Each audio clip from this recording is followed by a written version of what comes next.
I speak to a lot of people on the phone, and there is often a confusion between the National Historic Landmark and National Register of Historic Places designations. National Historic Landmark program was established in 1935 as part of the Historic Sites Act. It has its own set of regulations. A National Historic Landmark is, by definition, a property that is significant to our nation as a whole. So the process is a nomination is prepared, sometimes under what is called a theme study. Theme studies include racial desegregation and civil rights, architecture. There are myriad theme studies out there under which properties are evaluated. Nomination is prepared, reviewed by the National Park System Advisory Board, and recommended to the Secretary of the Interior. The Secretary of the Interior is the only person who can designate a National Historic Landmark. National Register of Historic Places is a bottoms-up program. So anyone can prepare a nomination for any property.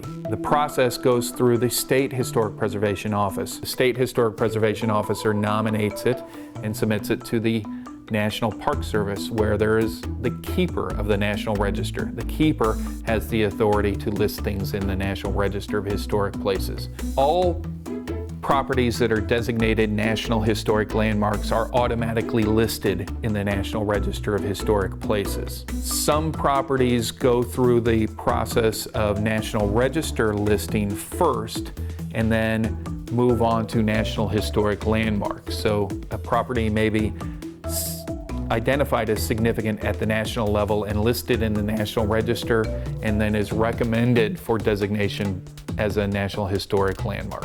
1935 Historic Sites Act, 1966 Historic Preservation Act. Two different programs, two different laws, two different methods.